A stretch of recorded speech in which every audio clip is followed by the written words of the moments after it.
Hi everyone, welcome to my blog video. কেমন আছো সবাই? আশা করছি প্রত্যেকে ভালো আছো, আমিও ভালো আছি। তো গাইস, ফাইনালি আজকে আমরা যাচ্ছি বাড়িতে। মানে আমরা তো এতদিন ছিলাম নেপালে, পিসিদের এখানে ঘুরতে এসেছিলাম। তো এখানে আমি, আমার দিদি, জিজু আর আমার পিসি সবাই আমাদেরকে ছাড়তে যাচ্ছে বাস স্ট্যান্ডে। তো ওরা এত পরিমাণে মন খারাপ করছিল আমরা বাড়ি যাচ্ছিলাম তার কারণে। তো কিছু করার নেই গাইস, বাড়ি তো আসতেই হবে।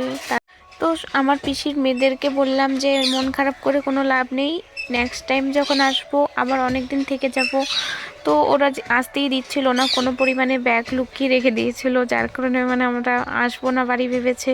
বাট আমরা বলেছিলাম ব্যাগ লুকিয়ে রাখলেও কিছু হবে না, বাড়ি যাবো তো যাবো, কারণ বাড়িতে মাকে ছেড়ে থাকতে পারি না। বাইরে অনেক দিন মানে থাকা মানে আমার দ্বারা সম্ভবই না। বাড়িতে মানে মা বাবাকে ছেড়ে আমি অনেক দিন কোথাও থাকতে পারি না।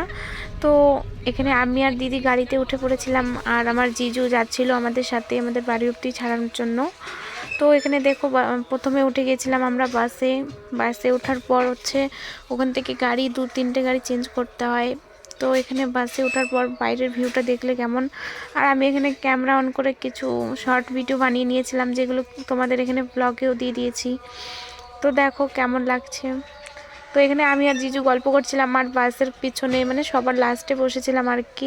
আমার জানলার পাশে না বসলে তো একদমই বাসে বসা সম্ভব না, তার কারণে বাসের সবার লাস্টে পিছনে বসে পড়েছিলাম। আর বাসের পিছনে এত পরিমাণে জার্কিন ছিল কি বলবো, মানে উঠে বসে পড়ার মতো এরকম একটা ব্যাপার। তো এখানে আমি আর জিজু গল্প করছিলাম যে সবার পিছনে কেন বসলাম, আর আমার জন্য জিজুও পিছনে বসেছে, কারণ একা তো আমাকে ছাড়বে না, তার কারণে পিছনে বসে আছে। আর দিদি বসে আছে অন্য সিটে, ওরও জানলা সাইডে বসে আর কি।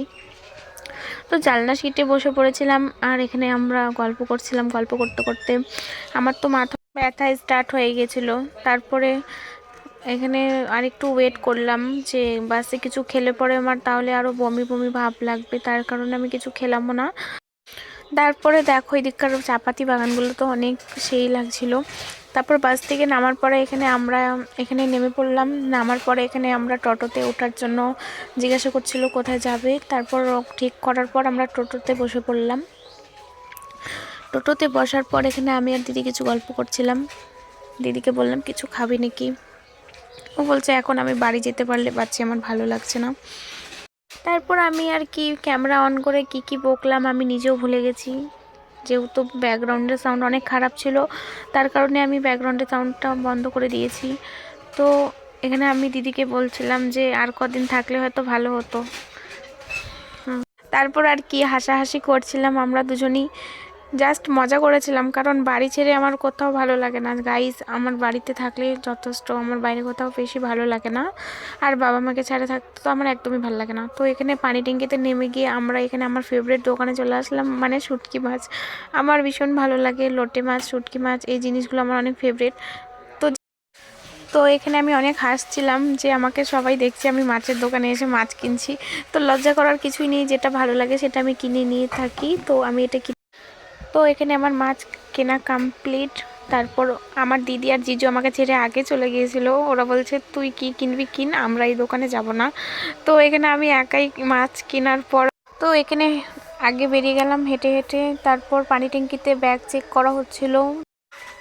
তারপরে আমরা আবার চলে গেলাম টোটোর ওখানে, মানে পানি ট্যাঙ্কিতে টোটোতে উঠে গিয়ে আবার আমরা চলে গেলাম বাতাসি প্ল্যাটফর্ম।